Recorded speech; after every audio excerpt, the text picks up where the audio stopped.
এখন থেকে আর mobile number দিয়ে না, ইমেল আইডি দিয়েই আপনারা কিন্তু ক্রিয়েট করতে পারবেন আপনাদের হোয়াটসঅ্যাপ অ্যাকাউন্ট। হ্যাঁ ফ্রেন্ডস, আপনারা ঠিকই শুনছেন, এখন ইমেল আইডি দিয়ে আপনারা কিন্তু আপনাদের হোয়াটসঅ্যাপ অ্যাকাউন্ট ক্রিয়েট করতে পারবেন এবং সব রকম কাজও করতে পারবেন এবং আপনার ইমেল আইডি কেউ দেখতেও পারবে না।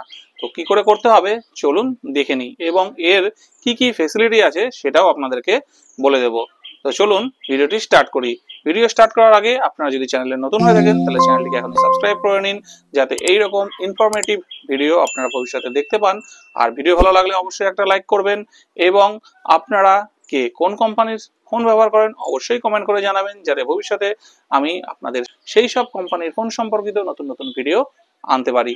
তো চলুন ফ্রেন্ডস ভিডিওটি স্টার্ট করি। সো ফ্রেন্ডস, এই কাজটি করার জন্য আমাদেরকে প্রথমে আমাদের ফোনের যে হোয়াটসঅ্যাপ আছে সেটাকে ওপেন করে নিতে হবে। ওপেন করার পরে আমাদেরকে ডান দিকে উপরে যে 3 ডট আছে সেই 3 ডটে টাচ করে এখান থেকে এই সেটিংসে চলে আসতে হবে। সেটিংসে আসার পরে এখানে আমরা অপশন পাবো প্রথমেই অ্যাকাউন্ট, এই অ্যাকাউন্টে আমরা টাচ করব। টাচ করার পরে এখান থেকে দেখুন 3 নম্বর অপশনটা আছে ইমেল অ্যাড্রেস, এই ইমেল অ্যাড্রেসে আমরা টাচ করব। টাচ করার পরে দেখুন এখানে কি বলছে, verify your account even without SMS, মানে অর্থাৎ পরবর্তীতে অনেক সময় হয় যে আমরা যেই নাম্বারে হোয়াটসঅ্যাপটা ব্যবহার করছি সেই মোবাইলের সিমটা বন্ধ হয়ে গেছে দীর্ঘদিন ব্যবহার না করার কারণে, কিন্তু আমরা সেই হোয়াটসঅ্যাপটা ব্যবহার করি। এইবার কোনো কারণবশত এই পুরোনো ফোন থেকে কোনো নতুন ফোনে যখন হোয়াটসঅ্যাপটা ট্রান্সফার করে নিয়ে যাবেন তখন কিন্তু ওই হোয়াটসঅ্যাপটা ট্রান্সফার করার সময় এসএমএস দিয়ে ভেরিফাই করতে হবে। তখন আপনার পুরোনো মোবাইল নাম্বারে কিন্তু সেই ভেরিফিকেশন কোডটা যাবে। তাহলে আপনার তো সেই মোবাইল নাম্বারটা অলরেডি বন্ধ হয়ে গেছে, কি করে করবেন? সেই জন্য এই ইমেল অ্যাড্রেস যদি আপনারা অ্যাড করে রাখেন তাহলে আপনার ওই মোবাইল নাম্বারের বদলে ইমেল অ্যাড্রেসে ওটিপি আসতে পারে, অথবা কোনো ওটিপি ছাড়াই কিন্তু আপনি শুধু জাস্ট ইমেল অ্যাড্রেস পুট করেই কিন্তু আপনার নতুন মোবাইলে আপনার হোয়াটসঅ্যাপটাকে কিন্তু ট্রান্সফার করে নিতে পারবেন।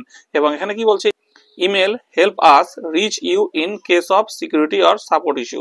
ঠিক আছে, সিকিউরিটি সাপোর্টের কোনো সমস্যা হলে কিন্তু আপনার ইমেল অ্যাড করা থাকলে সেটা কিন্তু আপনাদের সুবিধা দেবে। এবং your email address won't be visible to others, আপনার ইমেল আইডিটা কিন্তু অন্য কেউ দেখতেও পাবে না। যেমন আপনার মোবাইল নাম্বারটা কেউ দেখতে পায় কিন্তু ইমেল আইডিটা কিন্তু কেউ দেখতেও পাবে না। এইবার কি করব, নিচে অ্যাড ইমেল এটাতে টাচ করব। টাচ করার পরে এখান থেকে ইমেল আইডিটা আপনাদেরকে দিয়ে দিতে হবে। আপনারা যে ইমেল আইডিটা অ্যাড করতে চাইছেন সেই ইমেল আইডিটা কিন্তু এখানে দিয়ে দেবেন। তো আমি ইমেল আইডিটা এখানে দিয়ে দিচ্ছি।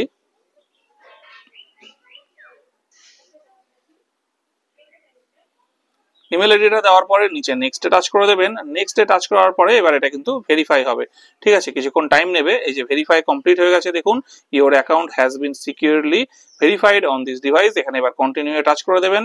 দেখুন এখানে কিন্তু চলে এসছে ইমেল আইডিটা এবং নিচে লেখা আসছে ভেরিফাইড। ঠিক আছে, তো এইভাবে কিন্তু আপনারা খুব সহজে আপনাদের বর্তমান যে হোয়াটসঅ্যাপ অ্যাকাউন্ট আছে তার সঙ্গে ইমেল আইডিটা অ্যাড করে নিতে পারবেন এবং সেই নাম্বারটা যদি কোনো কারণে বন্ধ হয়ে যায় বা অকেজো হয়ে যায় তা সত্ত্বেও কিন্তু আপনারা সেই ইমেল আইডির মাধ্যমে কিন্তু আপনারা আপনাদের হোয়াটসঅ্যাপটাকে নতুনভাবে চালাতে পারবেন বা অন্য ফোনে ট্রান্সফার করে ইউজ করতে পারবেন। আর যদি কোনো কারণবশত পরে মনে হয় যে না আমার এই ইমেল আইডিটা আমি রাখতে চাইছি না, পাশে দেখুন ডান দিকে একটা পেনের মতো চিহ্ন আছে, এই পেনে টাচ করে অন্য একটা মেল আইডি দিয়ে আবার নেক্সটে ক্লিক করলে কিন্তু অন্য মেল আইডিটা কিন্তু এখানে চলে আসবে।